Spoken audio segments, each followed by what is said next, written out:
this computer. Hey everybody, welcome to Busted's virtual tour, continuing Busted Los Angeles, true stories about getting around LA, told by people who don't drive, is heading up north to San Francisco, the Bay Area, to meet up with the co-producer and co-founder of Muni Diaries, which is probably the closest thing Busted has to a sister show, sister program. And I'm really excited to have her on the show today. Eugenia, Chien, and also Katya Duft is here with us. So we're going to take this show and get this rolling. I'm going to close my window because I realized it was open because we're casual here. I can step up and close a window. We're all cool with that. And guess what? We can take our masks off. But before I do, I want to show you my fancy exclusive Busted Bay Area mask. These are perfect for riding the BART. It's a one-of-a-kind Busted Bay Area mask. And it can be yours for $50. I'll autograph it. Just write me. We can Venmo it, work it out, something like that. I don't need this. These are great, by the way, even though we're reaching the point where you don't have to wear a mask on the trains or the buses anymore.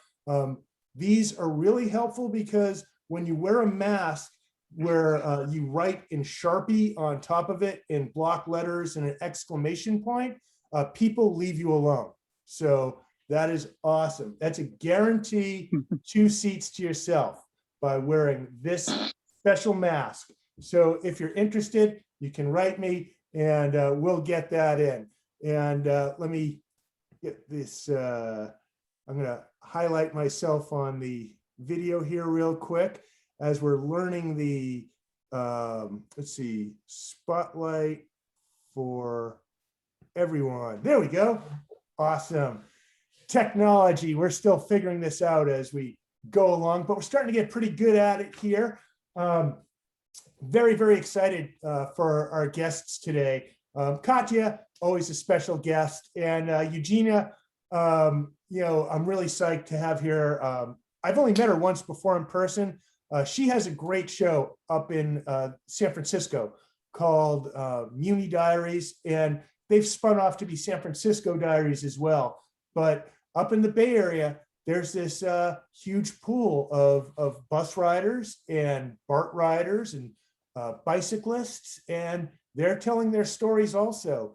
And we're going to hear about what they're talking about in a little bit. But first, we're going to start off with, you know, Tales from the Bus, the queen of the bus anecdote, one of my close friends and one of Busted's favorite storytellers. And she just got her second shot today. So we want to, or yesterday. So she's all vaxxed up, ready to ride the bus. She can go into Albertsons now without a mask if she wants, once they make that optional in Los Angeles.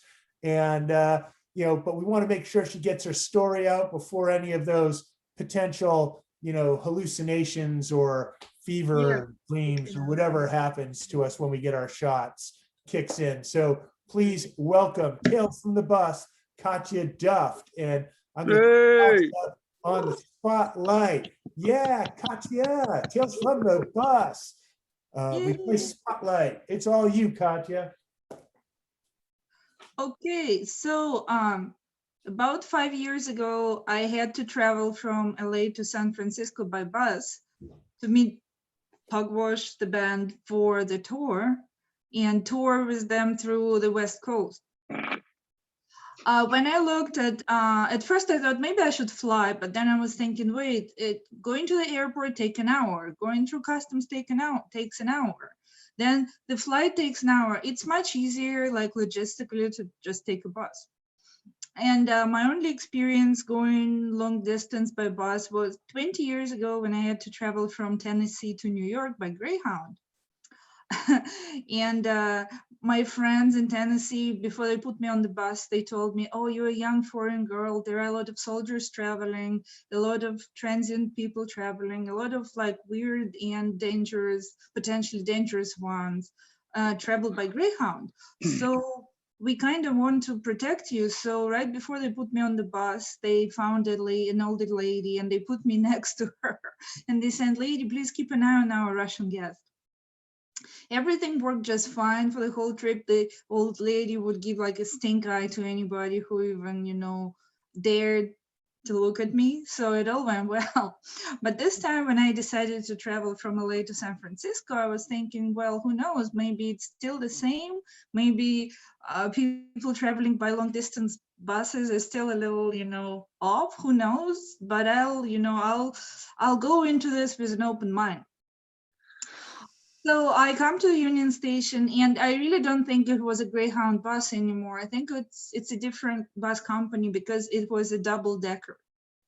Okay. So I get to the second floor of the bus, and I talk to a bus operator, and he says, "Yeah, it's just a 6-hour trip to San Francisco with a couple stops. All the stops are not more than 2 minutes, so don't walk away."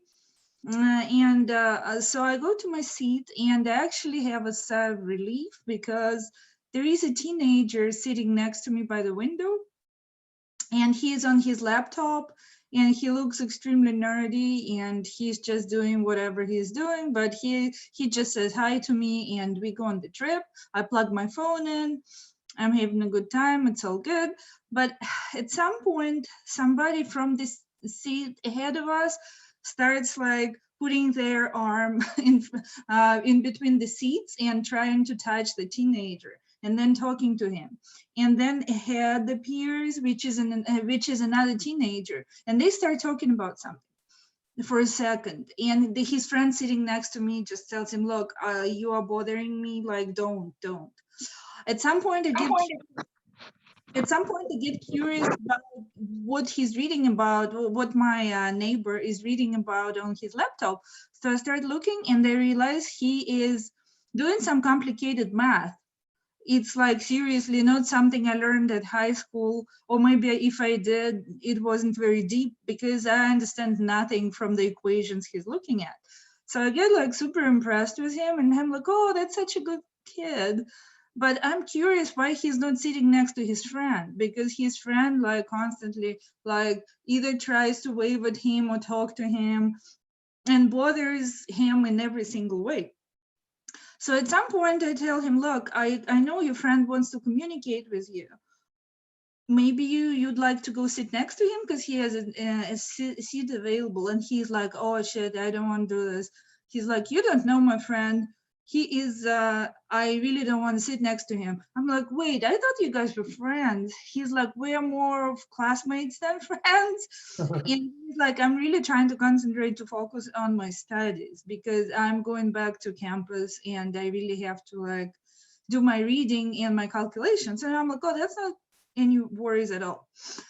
But I think his friend didn't think so, because at some point he just stood on his knees on his seat and he just like turned around and started staring at the boy and talking to him, which became super annoying for me. So I kind of like gave a little bit of a stink eye to both. And that's when the guy next to me was like, oh shit, I must be worrying you, troubling you, or whatever, annoying you. And I'm like, yeah, I would really appreciate if you boys like really sat next to each other and discussed whatever you need to discuss, because I mean, I want to have 6 hours of peace. So anyways, he finally changed seats. He sat next to his friend. And after about 30 minutes, I can feel some weird movements on those seats, as if somebody is like shaking someone. I'm like, what are they? Are they a couple? Are they making out? Like, what's happening? I know it's none of my business, so I'm not trying to get too curious. But suddenly there is a stop, and we all go out, and one of them goes out, the other one stays. And I'm like, they look so nerdy. They look so scientific. I mean, why are they this little annoyance? What's happening? So we drive for another hour or so, and it's quiet for a minute. And then suddenly midway, or not midway, we were already driving into San Francisco. The boy who was sitting next to me suddenly goes flying into the aisle and lands on his face. And I scream, "Oh my God, what happened? What happened?" And and then I realized that his friend actually kicked him out to the aisle. And I come to his friend and I say, "Why are you doing this? You injured your friend. What did you do?" He's like, "Oh, he's fucking annoying and he's so stupid. I told him that he's like his solution to this problem was wrong and he's arguing with me, asshole." And of course the bus stops and the driver comes up to us and he says, "What did you do to a friend?" And the little boy gets up and he has a little bit of blood. And the driver says, "Do you realize I have to call the police on you?" And the guy by the window says, "No, no, no, it's, I mean," he's like, "I just pushed him. I don't know why he's such why he's so wimpy. I don't know. I didn't even try to injure him, but he's just so weak." So he talks like this to his friend. And that's when I get very angry and start feeling guilty for like making the little boy sitting next to me to move up to his friend. So the bus driver can decide what to do. He talks to the victim and he says, "Hey, do you want to press any charges against your friend? Do we need to call the police? Do we need to get you a doctor?" And the boy says, "No, no, no, it's we're just classmates and he's like that and we're just going back to Stanford." And that's when the bus driver looks at them and they're like, "To Stanford? Only rich kids go to Stanford. Why on earth are you taking a bus?" And the guy who punched his friend says, "Well, my dad took away my car keys for talking back at him. So that's why I had to take a bus. And I convinced my roommate, my classmate, and my roommate to come with me on the bus." And then I start feeling even worse because I'm like, wow. So it's like, the boy sitting next to me is a really good kid who goes to Stanford, who does anything for his friend, even decides to go on the bus with him, and he even suffers like, I didn't know if his nose was not broken, but he definitely suffered some wound around his nose. So I tell him, "Look, if the police is called, I will of course tell them what happened, but I'm like, I also totally understand if you don't want to fight with your friend. So I'm like, please come back and sit next to me for the rest of the trip." And the bus driver says, "Look," he's like, "I cannot have this happen." He's like, "I really have to do something because there are no fights on my bus. There are no bloody noses on my bus. There must be some kind of punishment. This kid cannot just, punch people or kick people and throw them in the aisle."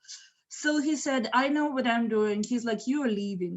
So he grabs the guy's bag and his laptop and he says, "Young man, I know we are not far from San Francisco. You can do whatever you want. You can Uber, you can walk the rest of your way, but there is no place for you on your bus. And your friend can stay." And he brought him a first aid kit. And I felt like it was a very, very fair, it was a very fair solution to a situation. I mean, at least this kid now will probably learn how to behave. And at the same time, there is no police involved or anything. But at the same time, I felt still a little guilty that I didn't see the situation through and insisted on the little kid moving to a front seat. So when I arrived to San Francisco, maybe Thomas, you remember, I was kind of a little bit upset. But I didn't tell you the story right away, and I don't know if I told you later, but that's what was bothering me for the first day when I arrived to San Francisco. Thank you. Yeah. Woo-hoo. Okay. And what I'm going to do here is I'm going to put myself back in the spotlight. Oh, there I can be there with you. Awesome. And thank you, Katya. And yeah, that's kind of weird. Like, where did they? Oh, Scott, can I add an addendum to that? Yes. Sure. You woke Just up at 3 a.m. for a show. You can do whatever you want. Just a quick one. Sorry, Eugenia, but basically I had to go and meet Katya with the lads in the van. Oh, that's And fine. of course, in Ireland, you could drive down a street, and if you miss a turn, you can just turn around and you can just go back up the road. Now, this is San Francisco, and we're driving down, and we don't know where we're going anyway. We had a rough idea where we're going to collect Katya. All the buses were lined up in this row of a street, and Katya was down the far end. And I remember I saw you, Katya, and we drove past you. Mhm. And to come back around, we would have had to go around a block, like a big block of, whatever. So we had this driver who was basically Irish Dublin mafia. He was the guy who drove us around America because he's mental. And he's in the car and he goes, "Oh, fuck this. Fucking can't turn there, can't go there." And of course, you can't just turn around on a street in America because it's like a football field the size of it. You know, again, in Ireland, you can run across streets because they're so small. So we were driving down this and he got pissed off and he said, "Fuck this." And he pulled like a Starsky and Hutch maneuver on this hill. Of course, San Francisco is full of hills, obviously. And he pulled the car around. He is a great driver, but he was a prick. He pulled the car in like a 360 turn, the van, and he kicked it right into acceleration. So the van shuddered really hard, and my back just went pop. And that's exactly when I popped my back completely for the whole tour. And Oh, I wow. was on tramadol for the whole tour. And that's why when I met Katya, I know she'd been through something because she looked kind of, and I just thought it was the trip. And I said, "Are you okay?" And she says, "Oh yeah, it's okay. Great to see you," and all that. I says, "I'm really sorry. I can't even move at the moment because this prick beside me just pulled this maneuver." And he started arguing with me, and I started arguing with him. And Katya got in then. I remember I couldn't even get up to the room in the hotel. I couldn't do anything. I was literally, and I nearly pulled a gig, and I've never done that before. So it's funny because I didn't take in what Katya had gone through on that trip initially, but I did eventually. But it's mad to hear it after all these years now. But that's Yeah. all I will say. No, that's interesting. When you hear the story, like years later when you're involved, like we had a show. Whoops! Oh, let me not do that.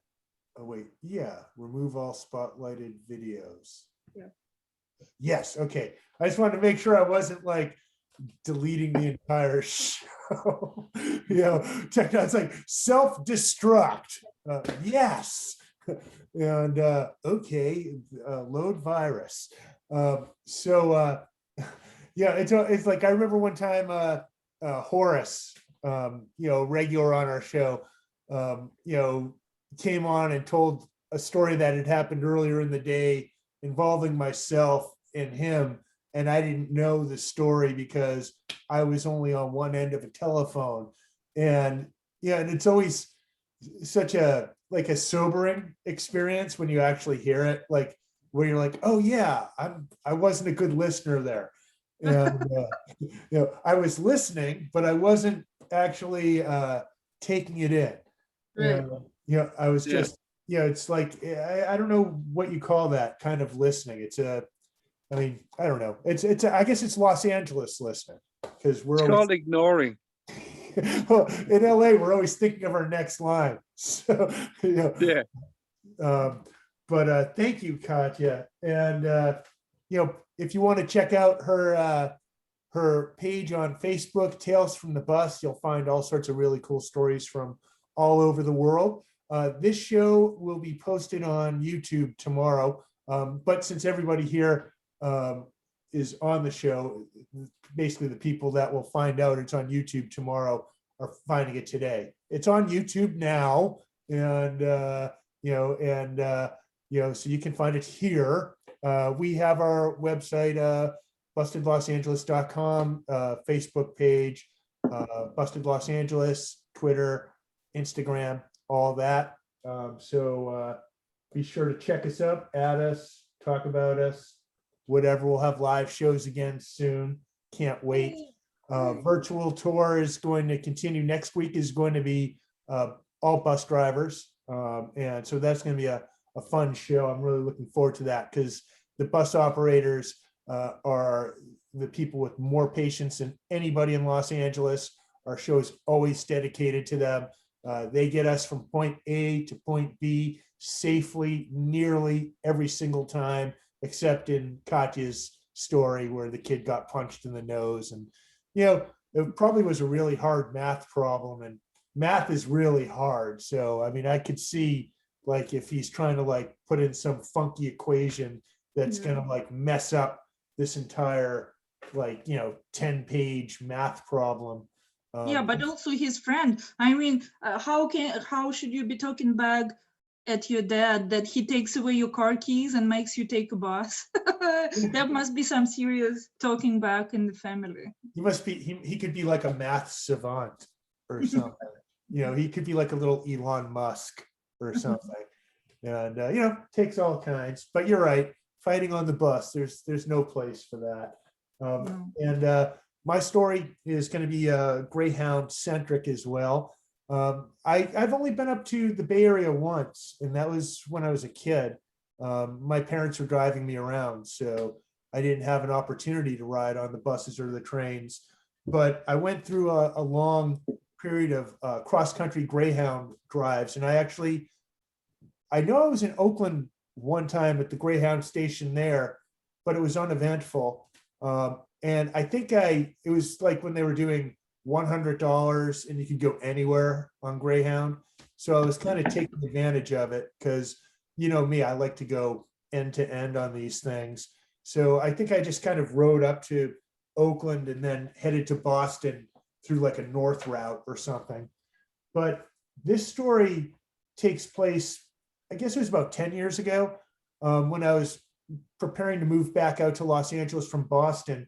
And it was funny because it starts in Oklahoma City, and the Oklahoman, it's a Oklahoma City newspaper. They actually reached out to me during my first year of Busted because I had kept a Greyhound blog at that point called The Long Ride.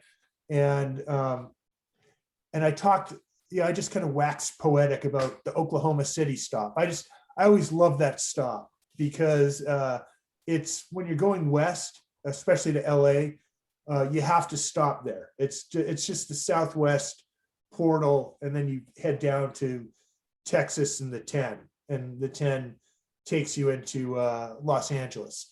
Or if you're going to San Francisco, it's a similar route. If you're going from certain parts of the country, you have to go into Oklahoma City, then down to through the 10 to Los Angeles, and then you take the 5 up to San Francisco. So the Oklahoman, I guess they closed the terminal. They were going to tear it down, but they were determining whether to make it a landmark, like a national landmark.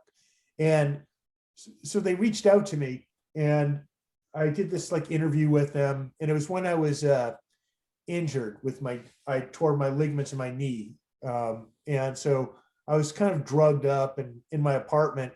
And I did this interview, and it was okay.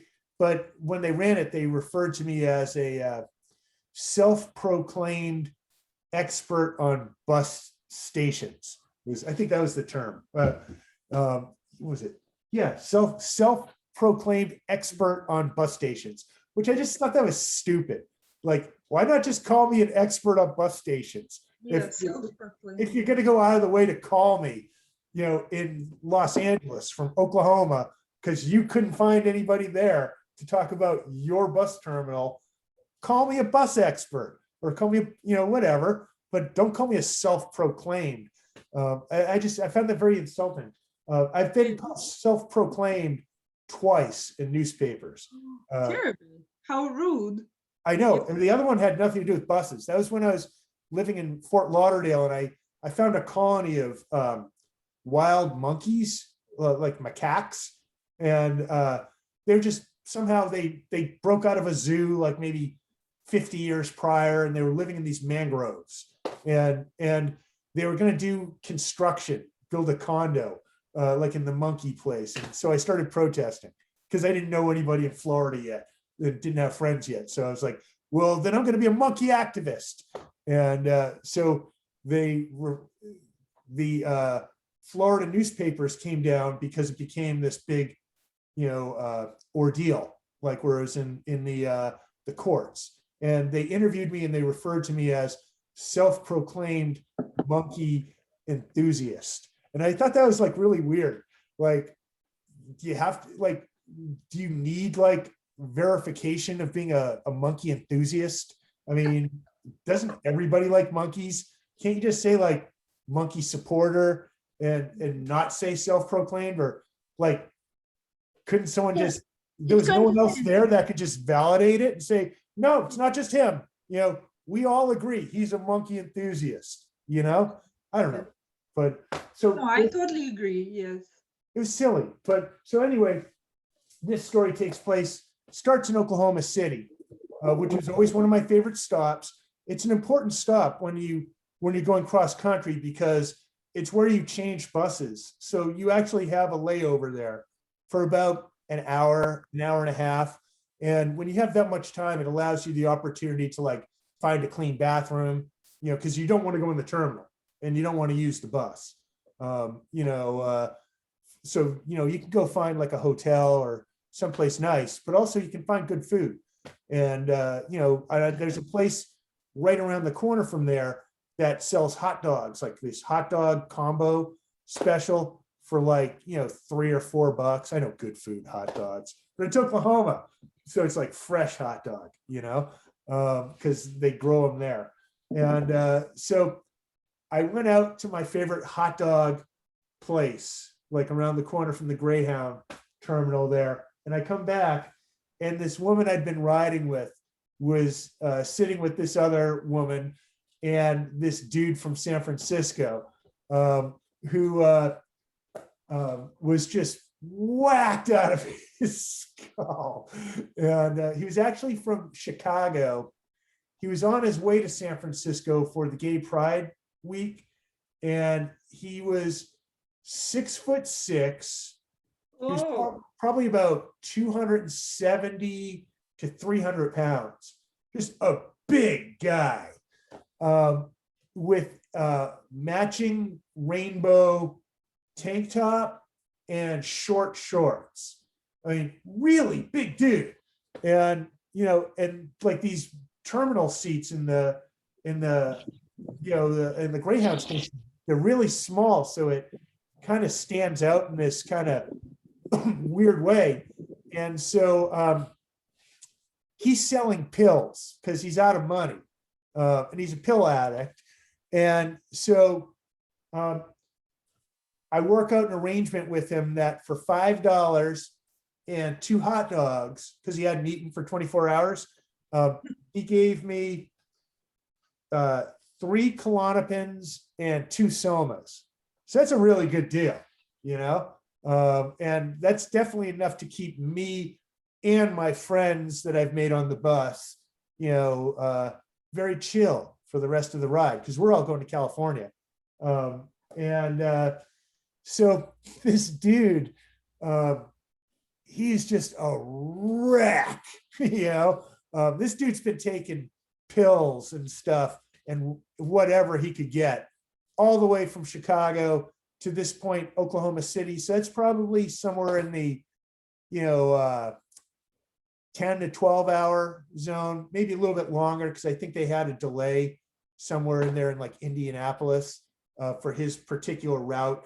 So he's just gone. He's doing oxys, he's doing somas, he's doing Klonopins, and he's huge. He's 6'6", like nearly 300 pounds, bald. And these Greyhound buses are thin, And so over the course of this ride, like by the time we reach Texas, like me and my friends, we're all chilling.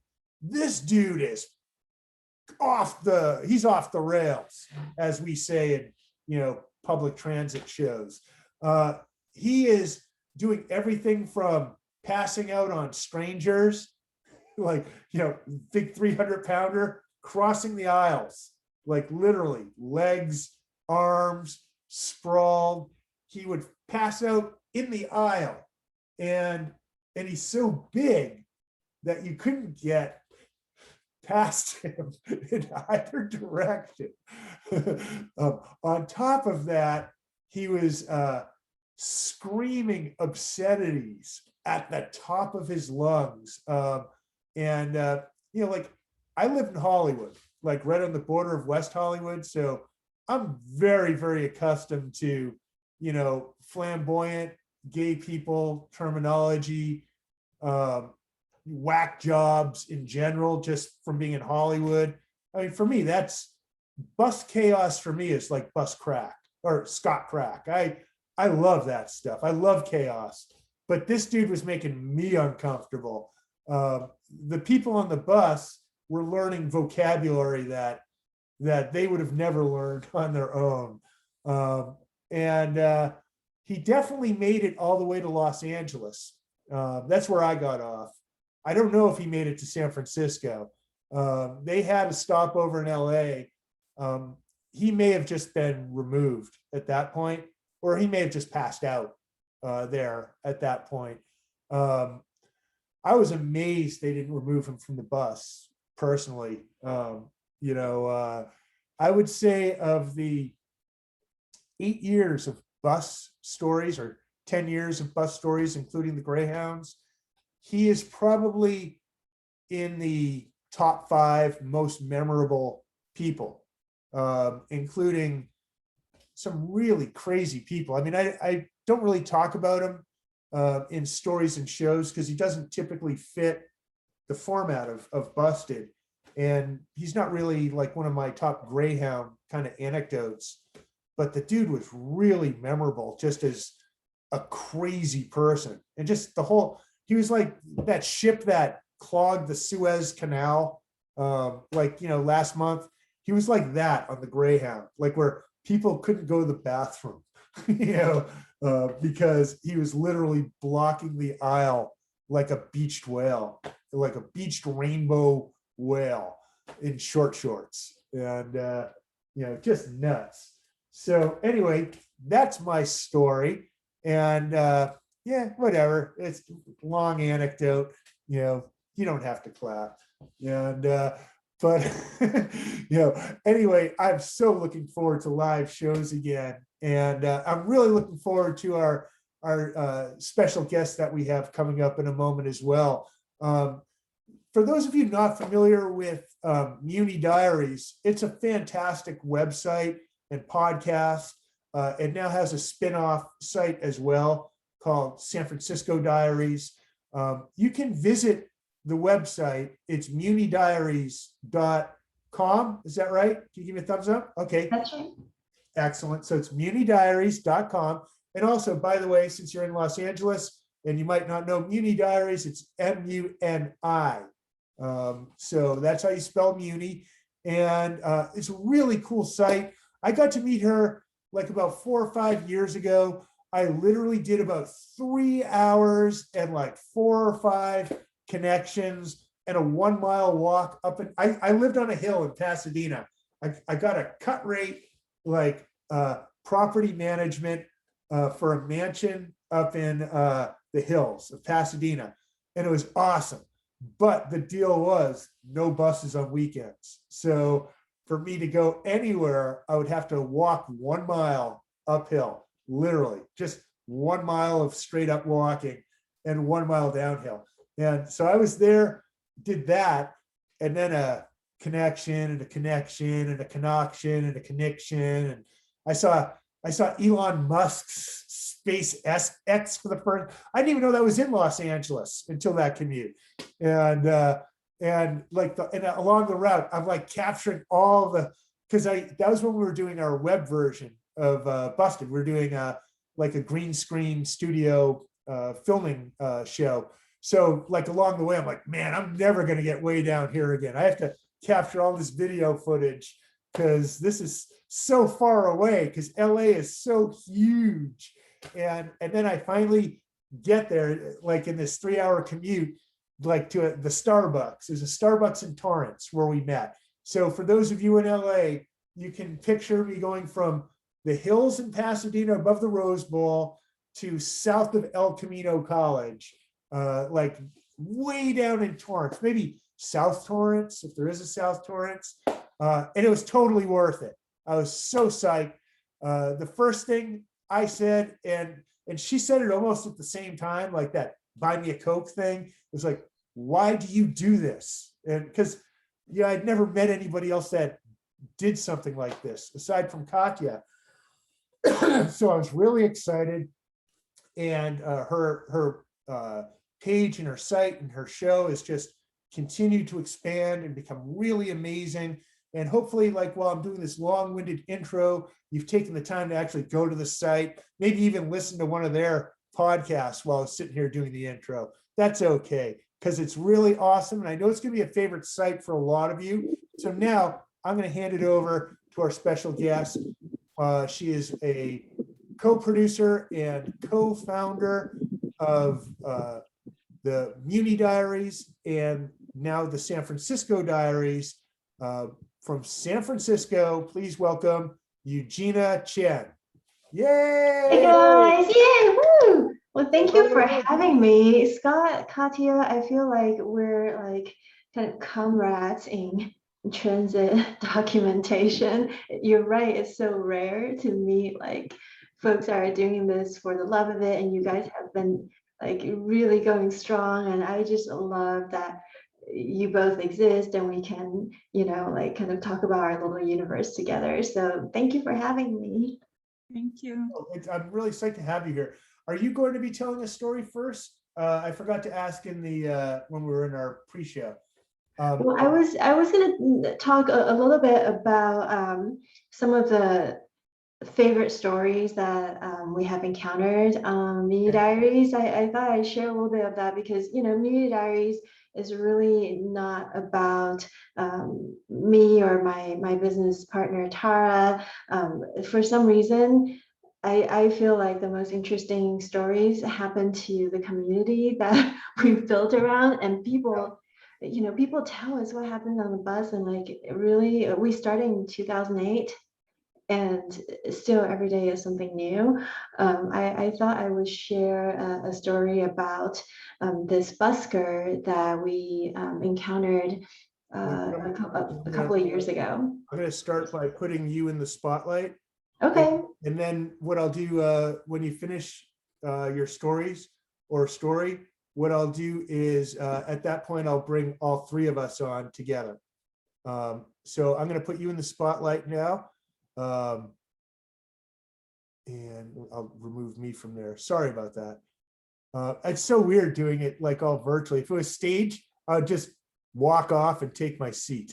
All right, there you go. You're in the spotlight, Eugenia. All right, am I? Great. You know, with Zoom, you're right, it's so odd. I just wanted to share a story about this kind of incredible turn of events. There's a guy at the BART station in San Francisco on Powell Street who a lot of people have kind of encountered him, and he's known as he's known to everyone around the area because he just is an amazing singer. And I think that if you're someone who take public transit, that little moment when you kind of catch someone's musical genius as you're going from point A to point B, like that's really a moment of, how do you say, delight, right? That we were kind of really lucky to kind of encounter. I wanted to like, I wish we were there together in person so I can kind of show you like all the letters and everything that we've gotten about this man. So he's known, his name is Jesse Morris, but he's known to everybody who takes part around downtown as punk rock Johnny Cash, because he really sounds just like Johnny Cash. He does this rendition of Folsom Street Parade, and I was just, you know, it would give you chills. So people knew him on your commute, and for a while, we started getting these letters from folks. They're like, you know, I haven't seen Jesse Morris lately. Do you know what happened to him? And everyone's kind of asking about him, and we didn't know what happened. And you know, as you guys know, if you take transit, musicians at transit stations, they come and go. But he's so popular that people started worrying about him. Unfortunately, so we started publishing these letters, like, has anybody seen Jesse? Do you guys know where he's at, where you can go see his music? And his bandmates actually wrote us to say that he passed away. And so we just really wanted people to know about this news, to really be able to talk about him, because he made such an impact on people's lives as they're going about.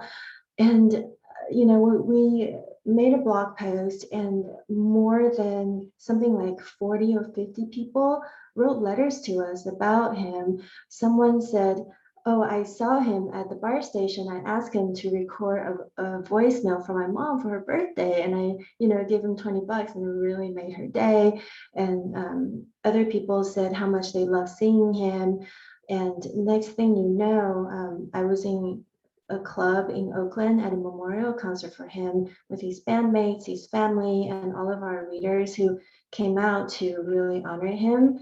I wanted to share this story because, as you guys know, when you first kind of start documenting about life on the bus, often it's because something funny happened or people are acting crazy, and it's a place where, like, it's like, to me, a public living room where anything can happen. People get so comfortable, they're like, I don't know, like talking to their mom, or like they just get really comfortable in this space where really briefly we're kind of all together in this public living room, going from one place to another. But I really had never imagined that in the process of doing all of this, we would meet someone amazing. He had a community who wanted to come together and really honor him. And that really meant a lot to us, to be able to send these letters to his family and meet his bandmates, and just for everyone to have a chance to talk about how, even if you saw him for just 30 seconds, it was a highlight of your day. So that's one of the stories I really comes to mind when you ask me what is it like to run Muni Diaries. I just wanted to share with you guys. Thank you. That's a great story. I'm gonna put us all in together. Yeah. Oh yeah, and you get a musician also. So it's There's a lot of those stories and a lot of those people who are, they could have taken on the world, and they never get out of their hometown. And at least me here in Ireland heard about this chap, and he'd be in my mind. And it's amazing, because I always think, I'm gonna make more money when I die anyway with all my songs. So Katya be happy anyway.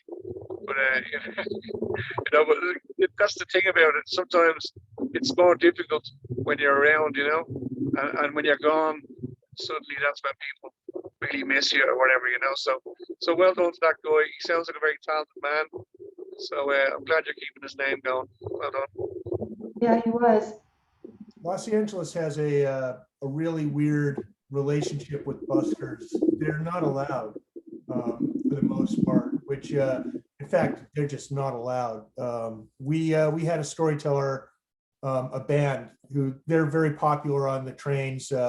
Buskers, they kind of, they use probably the approach that punk rock Elvis would, or punk rock Johnny Cash would use in LA if he was here, where it's just basically they jump on board, like, right before it closes. And then they just start doing their intro, go into a couple of songs. It's a 2-piece called Fleece Jones. And people would always write me about them. Fleece Jones, you gotta get Fleece Jones, do the show. And what would happen with them after a while was the police knew who they were, the transit police. So they would stop them before they got on the train, and they would try to stop them like in the tunnel or on the platform.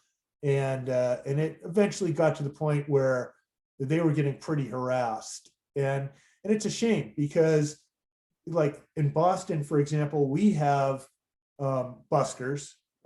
Tracy Chapman was a busker in Boston, and before she had her hit song. And in the Bay Area, you guys I know you guys up there was legislation. Yeah, we recently had some legislation, a proposal, but I think people really, I wish they could realize how much kind of a brightening type of moment that buskers can bring to your kind of commute experience. Jesse passed away I guess it would be almost 10 years ago, and just 2 years ago we got a letter from someone in Sweden who was trying to Google him and found our blog post and wrote to us. This is, like 7-8 years after it had happened. Someone was looking for this guy that they remembered in San Francisco, and this guy from Sweden wrote to us to say, I just found out this news by Googling his name and San Francisco Muni, and I was so happy to find him on BART, and just thank you for keeping his story and memory alive so we can find it. So I really think he, in so many ways, made a really big impression on people. Now, in Los Angeles, Busted tends to get a little political. Well, we'll get political a lot. There's a lot of activists that ride the bus, or with the bicyclists in LA, because LA is such a car town. It's a car city. So by being a bus rider, it's almost a social thing, a class issue. And I was wondering if in the Bay Area, is Busted, is Muni Diaries, do you guys tend to get political, or is it more of just I don't know. I get what you mean. I think, Yeah, the way we started was really about everyone's stories on the bus, but you really can't document what it's like to be on public transit, what it's like to live in the city without getting into class, race, and all the political issues that come into the city. Our goal is for people to have a place to talk about what happened on the bus, and I think by doing that, our hope is that this makes you care about the state of public transit, and by extension, the state of what it's like to live in San Francisco, and that you care about what's happening locally. So I think it's really hard to, even though that's not how we kind of started, but of course we do talk about what's happening in the city politically, and we are really, especially on what I call transit Twitter, all the folks who are passionate about urban planning, public transportation, street safety. I think we're very much a part of that community. Now, doing show, we've done about 200 live shows. I know you guys have been running your site, getting letters for over a decade. So I'm sure you have recurring themes, the same way we have our recurring themes. I'm curious, what are your most common topics that come up in the Bay Area? Where we are, I would say #1 issue that comes up during live shows. And our show, the way it's done is I'll usually book 5 or 6 guests, but then I have an open mic afterwards. I do audience anecdotes. So sometimes we'll have 10 audience members go up, so we get a lot of stories at a time. I find harassment of women probably #1. Well, not probably, it's the #1 issue by far. #2 issue would probably be police. Police on the bus and trains, and then third would probably just be your general craziness. We went to a concert, did drugs, got on a train, and went to a second crowd of people on drugs coming from a concert, and then the crazy happened. What would your top? Some of the common themes, I think, because so many people in San Francisco don't have cars, transit etiquette. People feel very passionate about it. If you have a dripping umbrella on a rainy day, or if you didn't take off your backpack, or if you didn't crack open the window, or have your feet on the seat, people feel very invested about transit etiquette, I would say. I think harassment of women, we've done a lot of stories about that, and Muni Diaries is me, my business partner Tara, our podcast producer Peter. So we're 2/3 women. So I think that that topic is really of personal importance to us. And I think transit reliability is very, very much top of mind because so many people do rely on Muni and BART to get to work. So people talk a lot about like the way that Muni is organized, the way the routes are organized, why is this route backed up at this time? So I think having reliable transit definitely is something that's very top of mind. I think for a while, when we first got the Clipper card, we used to have a paper fast pass for monthly passes, and now we're on the Clipper card, so people are really, the Clipper card issues was really hot for a while, but I think people have the hang of it now. Now, the BART system and the Muni system, that covers San Francisco, San Jose, and San Oakland. Francisco, East Bay, yeah. Now, that sounds like a huge amount of territory to me. Is that comparable to the size of LA, or it seems like it's actually bigger than LA's?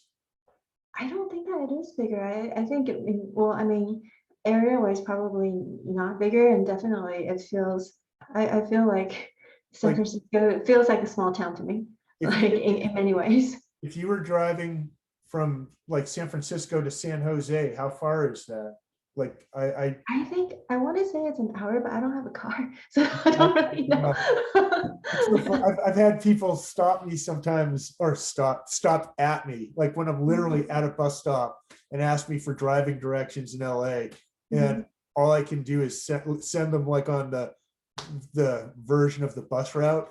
Yeah, I'll be like, Yeah. take a right on this boulevard, just take that for 10 miles. And it's a freeway, but I don't know the freeway routes.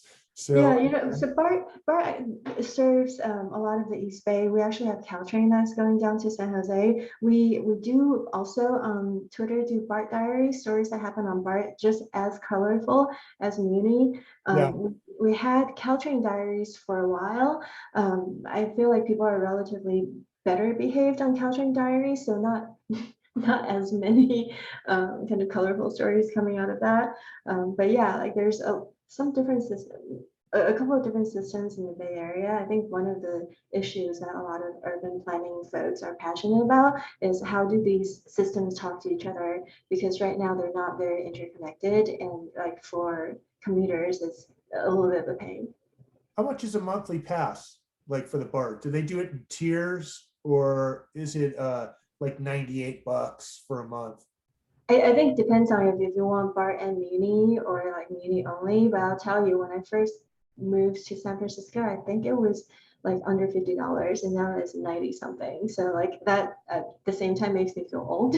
And also, I mean, I guess that was in the mid 90s, so it's been a minute. So now, is Muni and BART two completely different systems? Yeah, it's two different systems, but I would say because a lot of people in San Francisco have a lot of like friends, family, community over in the East Bay, and also BART runs within San Francisco as well. So I see the two systems as being very much like the same transit community. So we do get a lot of stories from both. I would say like in the pandemic though, that's been a great deal harder to get the kinds of stories that from both Muni and BART that we usually get, because like I think there's so much more to worry about. I don't know how it has been for you all in the pandemic, documenting life on transit. It's tough. At the time that the pandemic hit, I was actually preparing to start. I'd done a couple podcast episodes, a couple years previous, and I just got some gear, like where I was going to do it all at the house, and I got the last of my equipment like in February, literally, and I was all good to go. And then this happened, and I was like, I don't feel comfortable doing stories about the bus during the pandemic because it was such a triggering time. Because at the time, like nobody would ride, people didn't know where we would get sick at. And So it was definitely hitting the brakes on everything. And even now it's really just starting to, talk, bring back the show virtually and kind of just get used to it again. Yeah, just yesterday, the SFMTA brought back, reopened all the underground stations, brought back a lot of the lines, and the F Market streetcar is the historic streetcars in San Francisco. Is very iconic type of train in San Francisco, and that just opened yesterday. So I think to a lot of people, this feels more like kind of a sense of normalcy almost. So I think we're starting to see more services being restored. And then, I was thinking about this. So much of life, I feel like happens, the life on transit that we talk about, so much of that is actually happening like in the underground stations, like on the platform while you're waiting. And Yeah. we're missing that in the pandemic. So I'm really hoping that with more people getting vaccinated, with more of the services for SFMTA being open, that people will be able to kind of have more of a sense of normalcy, and we can think about having a show in the fall. I will say that we did get many stories in pandemic from bus operators. I know you guys mentioned bus operators Yeah, a we little have bit earlier. one up on the in the peanut gallery up there, up in the bleachers. Hello, I am Oh. said bus operator from LA Metro. My hats off to you. So we've Thank you. gotten a lot of stories from bus operators about how challenging it is to enforce mask policies. At the very beginning, the bus drivers And had to like tape off the front of like their seat. There wasn't like policy to say you can only board through the back door. So they really had to kind of take matters into their own hands. And I don't know if you guys read about this. There was some violent crimes happening against bus drivers in San Francisco for trying to enforce mask policies. So we got a lot of feedback and stories from bus operators about, hey, they already have a hard enough job during normal times, and having to drive in the pandemic, they just have some simple requests for people to be mindful. So I think we did get a lot of stories from people who are still taking the bus, essential workers, from bus operators who remind folks, hey, like if you're lucky enough to be working at home, there are a lot of people who can't, and we need to be really mindful of that. So I think we've started to get really different stories in the pandemic. well, I'll tell you right now, I never once, the one time I tried to enforce the mask policy, it turned into a shit show. A lot of back and forth between, pro maskers and then the closet anti-maskers just pop out of nowhere. It's just like, no, you can't tell me what to do. Drive the fucking bus. It's just like, dude, fucking forget it. Like, I'm just gonna drive. Y'all can deal with each other. Pull your hair out, whatever you want. Yeah, and it's hard. It's hard enough for you to control the bus pre-pandemic. Yeah, of course. And drivers attacked, before the pandemic, and we've had stories like that. Yeah, so like I joke around with my coworkers a lot. I say I'm basically Helen Keller driving a bus. Like, I don't see shit, I don't say shit, I don't hear shit. Because the moment you try to intervene, all their aggression just they focus on you, and it's just like, I'm just trying to keep the peace. I'm not a peacekeeper, but someone's got to be, because I can't drive this damn bus with you guys, screaming at the top of your lungs, nearly coming to a physical altercation. It's just like, it's not going to happen. Like, I draw the line at physical altercations. I'm just not going to put up with it. You guys can scream and yell. At a certain point, I'm going to get annoyed, and it's going to actually like start to affect my driving. But for the most part, I kind of just phase everything out. Yeah, it's such a tough job. I gotta say, we really feel lucky to have gotten stories from bus operators in San Francisco. We've had bar operators tell a story at the show, and just kind of it's tough enough as it is, and for them to share stories with us, yeah, I think we've been really fortunate in that regard.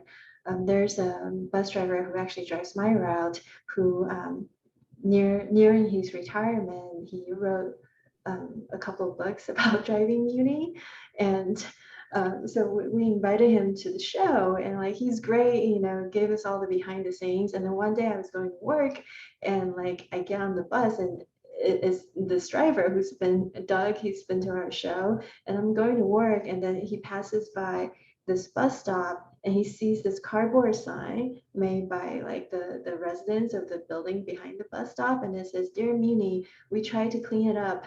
It still stinks. Can you do something?" Wow. Driver Doug points to me. He goes, "And this is not my stop. I'm not at the office yet." He goes, "It's not like your thing. Shouldn't you get off here?" I was like, "No, you're right. I'll get off here." Wow, it already sounds like people in the Bay Area have a little more pride for their system, because here in LA, the system is pretty much their trash can. They have absolutely, I don't want to say everyone, but a very good portion of the people who ride the system don't really appreciate it, or they don't take care of it. They trash it. They treat it like, it's their personal dumpster, or their personal, I'm going to vent about my bad day to this driver. I'm going to make his life shitty. You know what I mean? It's just like, dude, like, I'm not your therapist, man. Like, I'm just here to drive this bus. Like, I can't sit here and have a conversation with you about how your ex-husband this and that, or your wife is this and that. It's like, I just can't. Like, That's what the other people on the bus. right. It's just like, hey man, like maybe there's a therapist back there, but I'm not paid to do this, man. Don't you know there's storytellers back there that need material? Yeah, for sure. And well, I mean, I take a lot of my stories obviously from my experiences at work. Well, most of them are not great. Most of my stories are just kind of like horror stories, if you will. I mean, I've had moments where it's just like, oh, well, that's cool. Like, I'm kind of glad I experienced that, but they're far and few in between, unfortunately. It's interesting. The show, you kind of mentioned, Eugenia, that the community stories are a big part of Muni Diaries, and with Busted, I always say, people always remember the shocking stories, the shock and the awe and the crazy, but it's the community stories that bring people back. Several, they come back again and again. I was curious with your shows, because you do like a couple shows a year, and we then only do two a year, like definitely. of the live shows. You guys are going strong. We only do two a year. Yeah. You do all the other stuff, but with your live shows, I was just curious.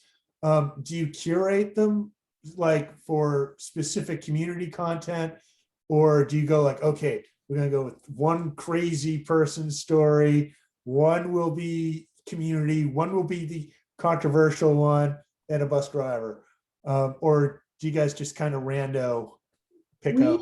Yeah, I think mostly just have been getting really lucky with stories. Like, we usually try to invite people of like different experiences, or like new people to the city, or people who are born and raised here, and we don't actually tell people what their story must be. So generally it kind of runs the gamut.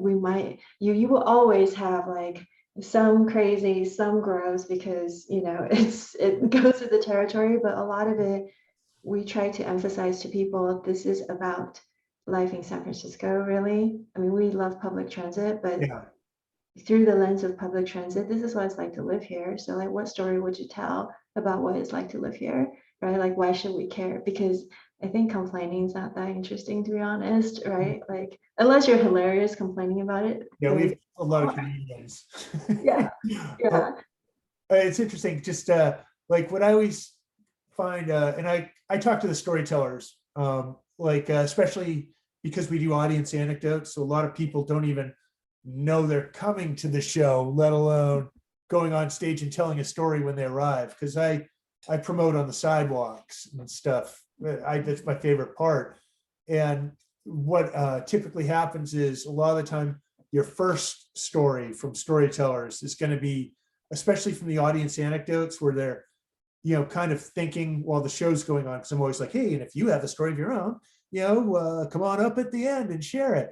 And so when they're trying to think quickly of a story, it's always like the time that some drunk homeless dude sat next to them, or when a 6'6", 275-pound guy lays down and blocks the aisle or something.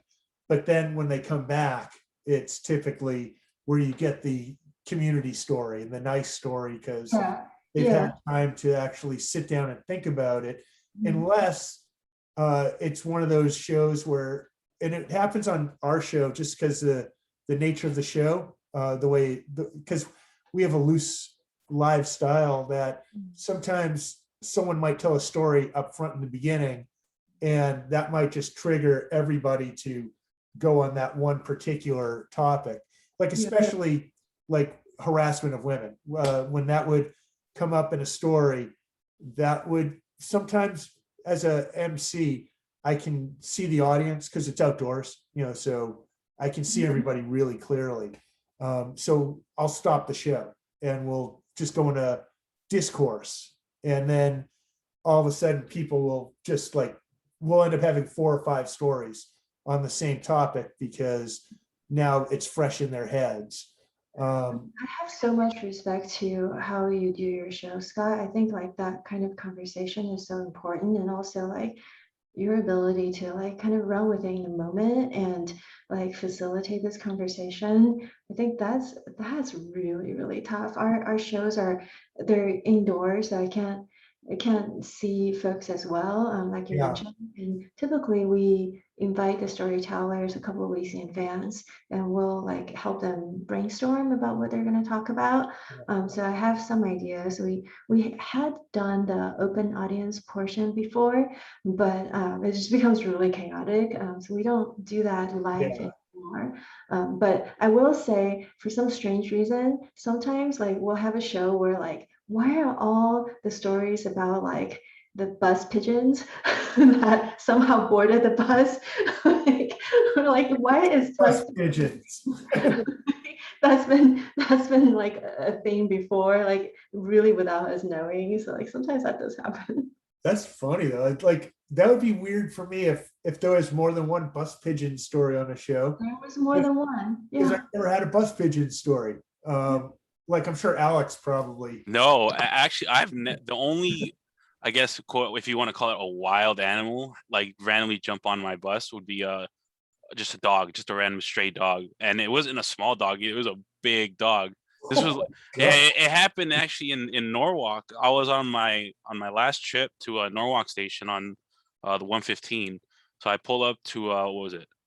Firestone or Studebaker and Firestone, which is one of the last stops. Is that an industrial area? It's kind of commercial, residential, maybe a little bit of industry, but it's not like a desolate area by any means. So I get to the stop. I normally cycle the doors, all of them, just in case someone wants to get off to the front door. I don't have to make them walk to the back door. Yeah. Out of nowhere, this dog comes running around because there's a car dealership there, but it's not one of those real nice ones. It's kind of just run down. He comes running through the parking lot of the dealership. Wow. And he jumps into and this is the time when our buses didn't have the barriers.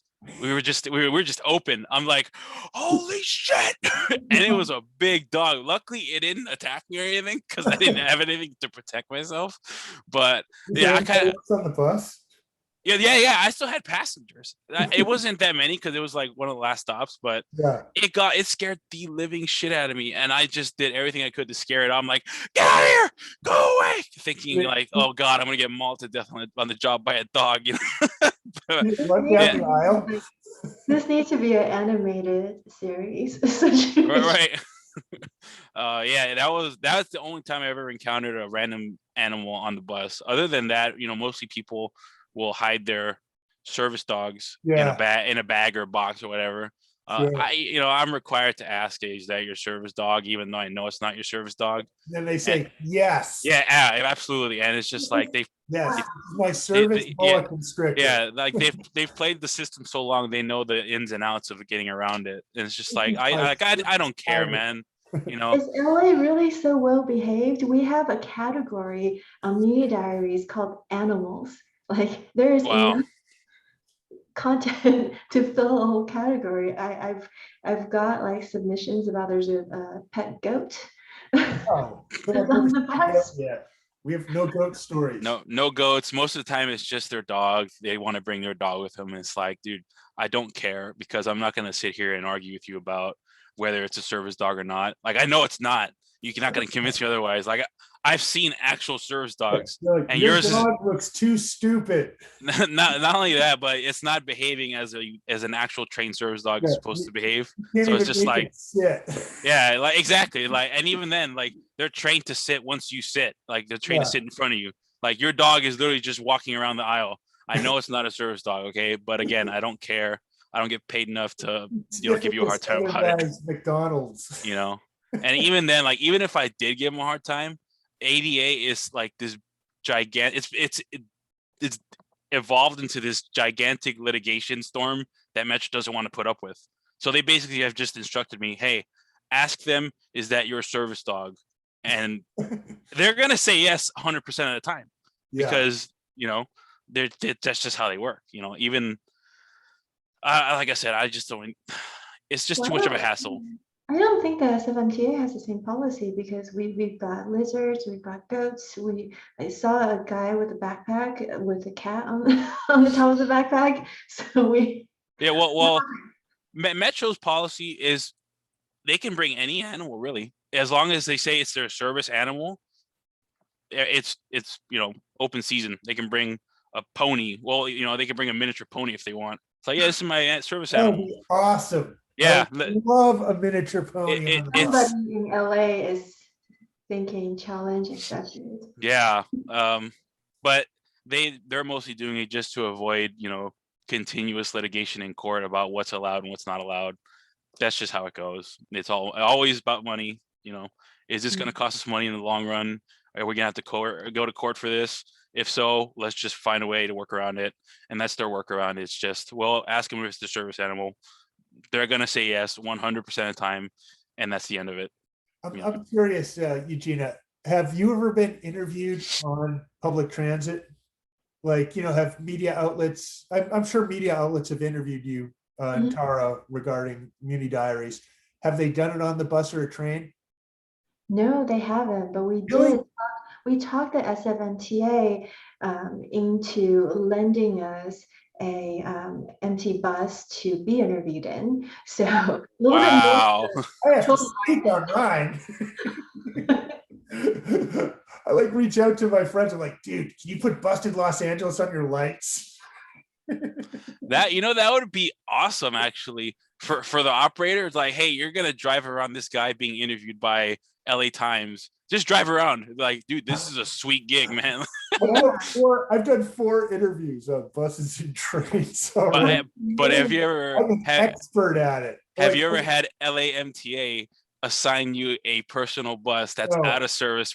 Dude, that would be sick. That would be awesome. I did one on the one that I forgot the name of the Foothill Transit. Okay. I had Carl Kozlowski, the editor or the old arts editor for the Pasadena Weekly. He always wanted to. I have certain people that reach out to me a lot. They want to go on long bus rides with me. Do you get that? Yeah, well, I actually, we have a couple of people who were doing this challenge of writing all the lines in one day, actually. Oh, wow. Yeah. So it takes a lot of like logistics planning. Yeah, it does. Yeah. So then like we try to be like on some of the routes. It's a thing. Write all the lines in one day. I've had people reach out to me a lot, where they like, I've always wanted to take the, whatever line, 161, I'm just making up a number, from one end to the other with you. So, this guy happened to be one of those people, and he's narcoleptic. And I knew that because he's done my show before. He rides the bus because he's narcoleptic. I wanted to get on the front page. I wanted the cover, and and I knew because he'd hit me up so many times for these long rides. So I was like, hey, Carl, I have an idea. Why don't we do a pre-interview on a long bus ride? And I took him on this bus ride. It was like 2 hours. Wow. Because I know how long a long ride is. And he had no idea. And I realized once I get him on this long ride, he's going to commit to me being on the cover because he's investing all these hours. And I knew he'd keep falling asleep. So I would pull out my note cards with my bullet points on it. And I would, like, he just ask him, like, so what's the craziest thing you ever heard on a bus? And then I'd start talking, and all of a sudden he'd be like, because it's a comfortable bus. And then I'd just pull out my note card. Well, it's the good and the bad, the beautiful and the ugly, the community and the outcast, you know, all my little trademark phrases. And I'd be like, Carl, yeah? Oh, yeah, sorry. I'm like, no problem. And then he'd ask another question. I'd start answering it, and he'd be like, and then again, I'd just go back into my note cards. I did All Things Considered, and they took me on a train. They're like, yeah, we want to do it on a train. And I'm like, well, you know that they're going to do announcements like every 45 seconds or so. It's gonna, or I think it's like every 2 minutes, you're going to get something like, you know, when you're riding the train, don't put your foot on the seats, or, you know, don't eat, or, you know, they say next stop, such and such. And it's going to keep going over everything. And sure enough, that's what happened. And it's funny because for that one, you know, cities like in San Francisco, they probably have their own All Things Considered. Like it's like KQED programming, yeah. What is it? The KQED is our public radio station. Yeah, so it's 45 minutes of it is, or 50 minutes of the hour is national syndicated, and then the last 10 minutes is local. So my thing was in the local thing. Awesome. And except instead of it being about busted, they went with the whole tack of the interview was, and this guy rides the train. It was like, and she's Can like, you believe that? That's wild. and all the questions were on like, so do you like riding the train to Santa Monica? It's like, yeah, sure, you know. But my brother-in-law, my sister and her family were all in town from New York the day that thing aired, and they're just like, dude, really? They put you on All Things Considered because you ride the train. Like, I ride the train every day to work too, you know, and like half my friends do. And it's like, yeah, it's just LA. It's different. You know, no one actually rides the train here. You know, for your shows in your website, do you get stories from San Jose and East Bay and places like that also, or they tend to be more not so much San Jose, but like a lot of East Bay folks from like riding BART into the city. Yeah. I think we have a fair number of like submissions from people who's commuting into San Francisco for work. Yeah. I would say we're a very like San Francisco Bay Area, like San Francisco or East Bay, like centric type of community, because that's where most of the lines are. Yeah. You know, I gotta say, no one's approached any of us for a 2-hour ride with Muni Diaries. So maybe that's my next year's goal. Kickstarter. Yeah, if we ever do a Kickstarter, I'll be like, you know, ride with Scott, ride with Katya, ride on Alex's bus. Ride on Alex's bus with Scott and Katya. You could ride all the way from Union Station to Santa Monica being harassed. That'd be great. And you know, I don't know. I always think that was interesting. How many hours a week do you put into your show?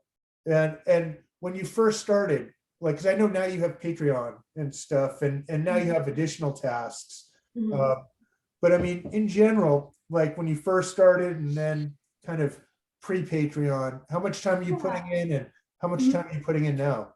Yeah, so Muni Diaries is three people behind the scenes, in the hamster wheels running the show. So like we each probably spend a couple hours before and after our day jobs to just look after the site. We have a podcast that we do every 2 weeks. A lot of the content are from our previous live shows, but there are also new stories on there. And then we also, obviously, we're on social media. So it's a couple of hours a day amongst the three of us. But I think the lucky thing for us is that we're really about, like I said before, it's not really about my commute, it's other folks. And we've been doing this since 2008. So we have a lot of people who our goal is, if something happened to you on Muni, we want you to think, I've got to tweet this to Muni Diaries. So we've got a lot of story submissions coming to us, which is a really lucky thing. So our job is to basically provide this place where people can, I like to think of it as blowing up the party talk about what it's like to ride public transit. Now, I don't know. I know that you guys have no official involvement with any of the transit agencies, but in your position, you're definitely a stakeholder. That's what they would consider you, the same way they kind of consider me that. Like, have you ever attended any of their events as a stakeholder and just kind of as a voice for the bus riders, or just in the back to audit? Well, there are actually some really great organizations in San Francisco that represent riders, but we do, talk to SFMTA just about what's happening on public transit. We actually invited the people who run the SFMTA Twitter on our podcast to be interviewed. What I like to say is the worst social media job ever. People are rude to these poor folks that are running the Twitter feed. Because we comb all day through Twitter to see what people are saying about Muni. So we see people tweeting at SFMTA, just being really people are intense about it, and they're on the receiving end. And sometimes if people don't hear back from the SFMTA, they'll send us their letters that they sent to the SFMTA to say, what do you guys think? I get those. Yeah.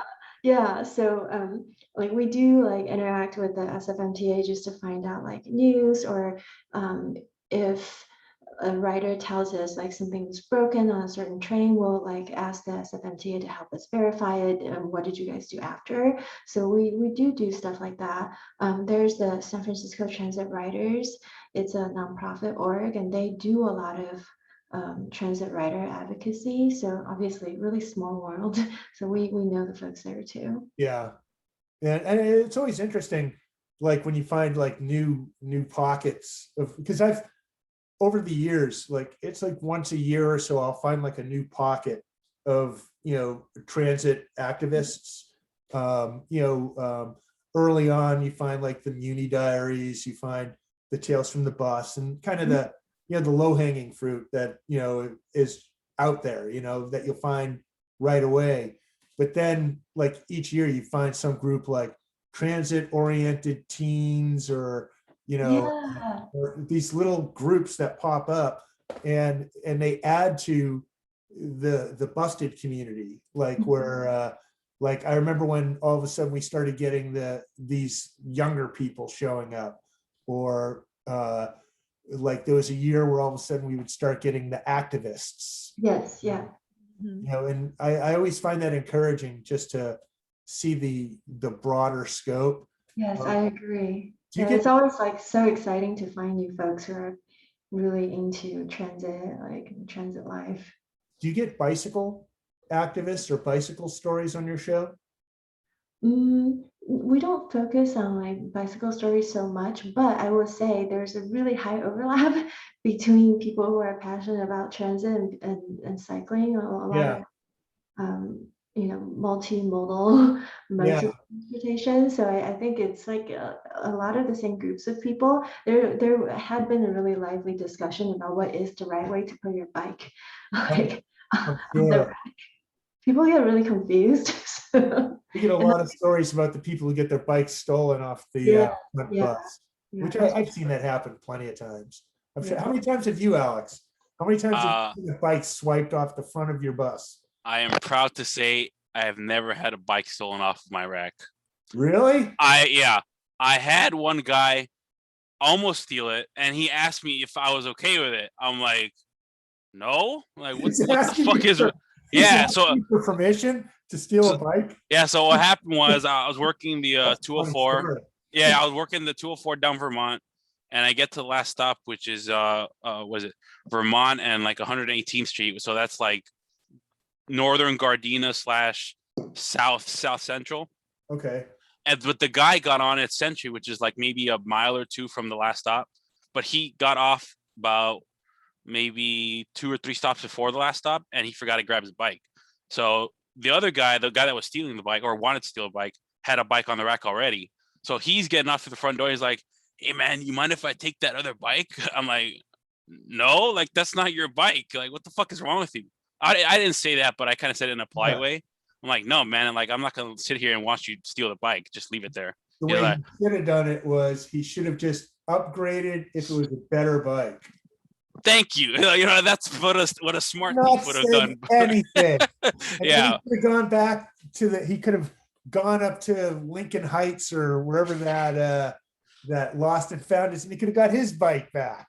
Yeah, for sure. He could have thought, "Oh, I was on this line at such day," you know. Yeah, But yeah, someone would have just stolen that bike anyhow. yeah. I told him like, "No, dude, you can't take it. Like, I'm gonna physically stop you if you try. Like, I'm a bigger dude than you. Like, you're about $110.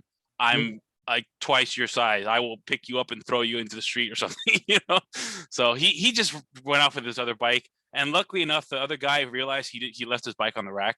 So Yeah. I caught him back at the same stop he got off. He's like, "Oh, thank you, operator. I love you. You know, this bike cost me X amount of money." I'm like, "Yeah, dude, the guy that he almost took it, I didn't let him take it." He's like, "Oh, thanks for looking out, bro." I'm like, "Yeah, man." But I mean, people have left their bike on the bus at the end of the night, and it's just Yeah, like, well, shit, dude. How do you forget a bike? Like suddenly you just like you're going like, wait, I was walking, right? Yeah, no, legit. People have left their bike on the rack, and it's just like, well, dude, like I'm done Yeah. for the day. Like Yeah. I have to take this bus back to the yard, and your bike is coming with me because I'm not going to just throw it off the rack onto the sidewalk, and then all of a sudden someone, you know, Metro comes to me is like, "Hey, did you have a bike on your rack on such and such date? Like, why didn't you turn it in?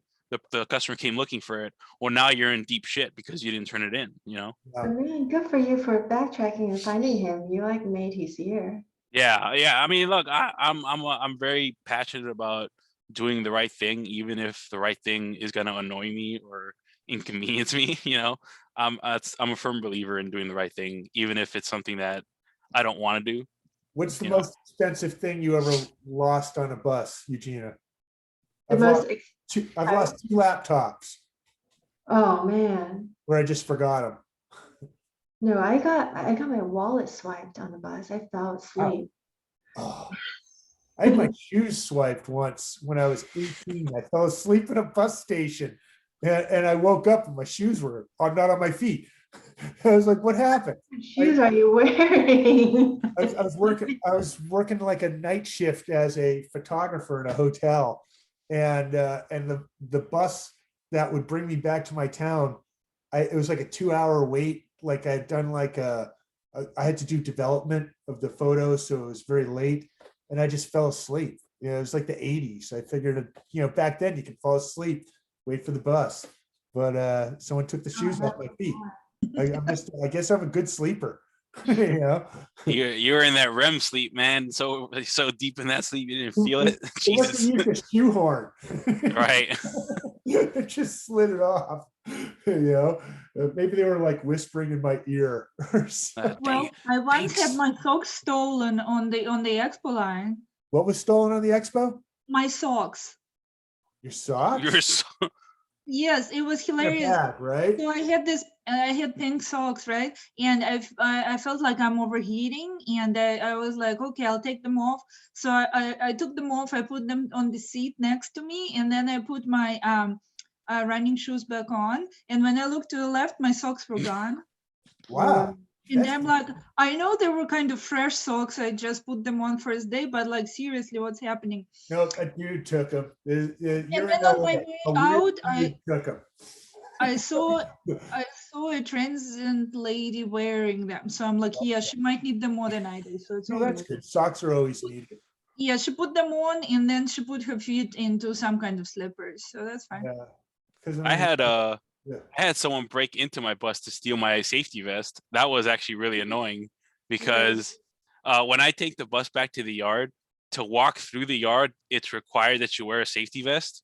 So the day they stole it is the day I got caught not wearing a safety vest. Oh. Yeah, they just so happened that two supervisors were driving back in one of their units, and they made a when I say they made a beeline for me, man, they practically burned out. They're just like, and they're like, "What are you doing, operator? Where's your safety vest?" I'm like, "Oh, someone broke into my bus and stole it." They're like, "Oh, well, go get a new one." I'm like, "All right, I just got back. Like, relax." Market for LA bus operator uniforms. Like, I guess it's people like them. Hey, I mean, literally anyone can walk into one of the authorized uniform stores and buy one. That's how that Metro just doesn't care. That writer with the narcolepsy, he one time fell asleep on the bus, and they pulled into the yard and they didn't know he was still Oh, on the bus. And then I was telling another operator, I think I was telling maybe Alex Gomez, or no, I mean no, not you. ages. Pages, yeah. You know, it's like 11 o'clock out here on the East Coast. You know, I forgive you. but I think it might have been him or Raul or someone, and he's like, "Oh, that happens all the time."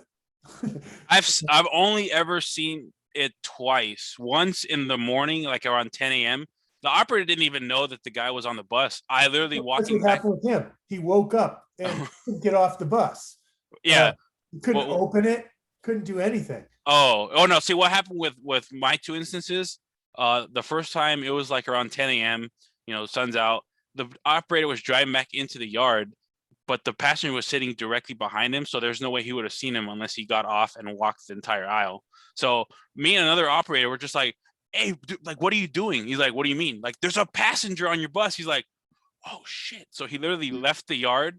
He dropped him off around the corner and came back in. I'm like, "Dude, you know you just could have gotten like written up pretty bad for that, right?" He's like, "Yeah, but don't tell anyone." I'm like, "No, I don't give a shit, though. Like, it's your write-up, it's not mine. I don't care." Yeah. The second time, I was clocking in around like 2:30 in the morning, and an operator had come in with like some random dude off the yard. Mind you, it's pitch dark out there. I'm like, "What the fuck is going on right now?" This dude looked like he was going to the airport because he had luggage. Apparently, the operator never bothered to wake him up or check the aisle when he finished the line because it ends at LAX. So he pulled in from LAX with a passenger. They had he didn't bother checking. He just like, "All right, cool, I'm done. Let's go." The passenger was asleep, you know. He got back to the yard.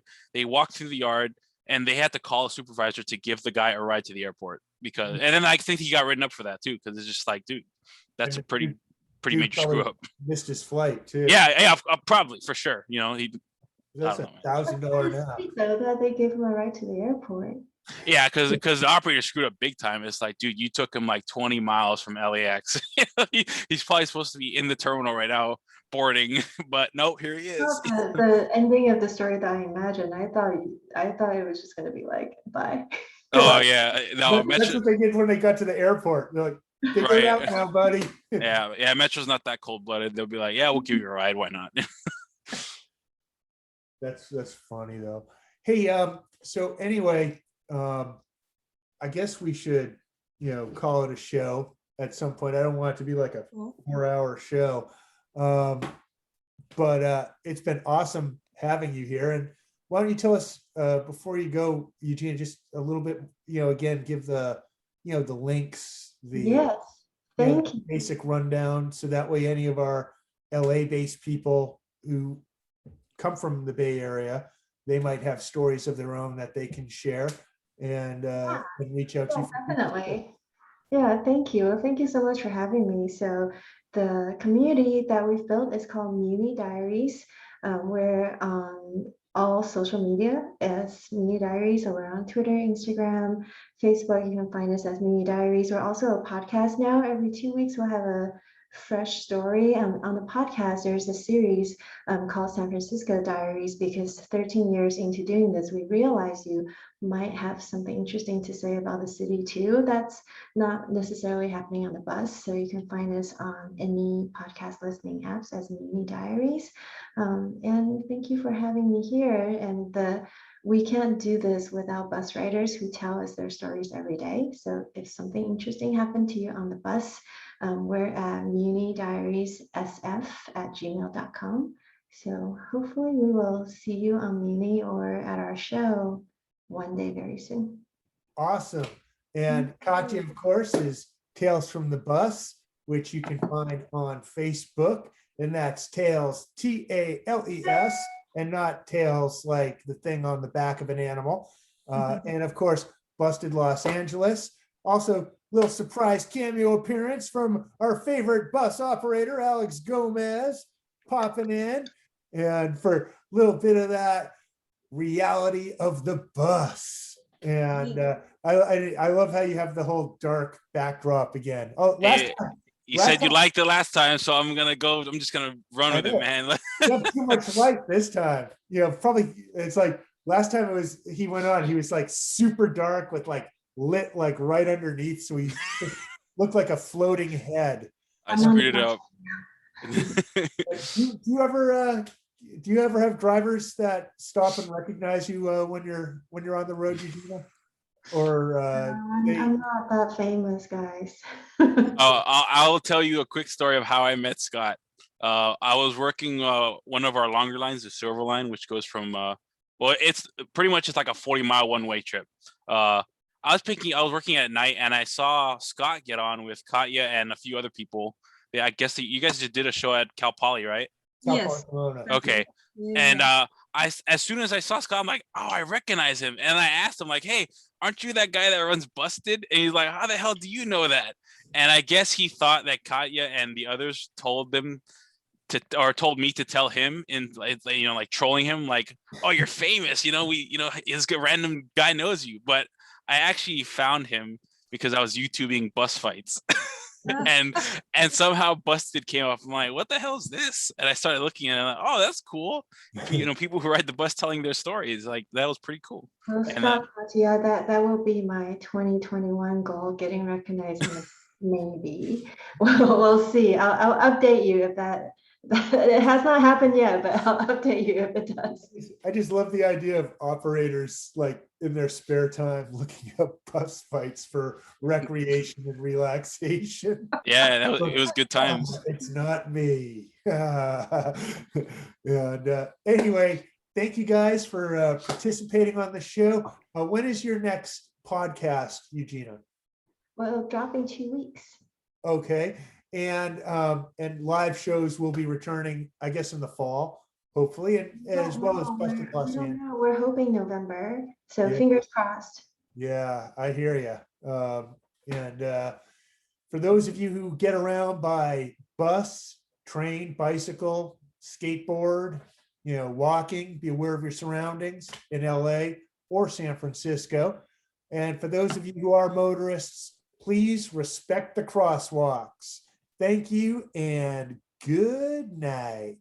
And now I stop the video. Okay, so the show is technically over now, I think. Or It no, still says recording. yeah. Okay, Yeah. so the show is going. I left.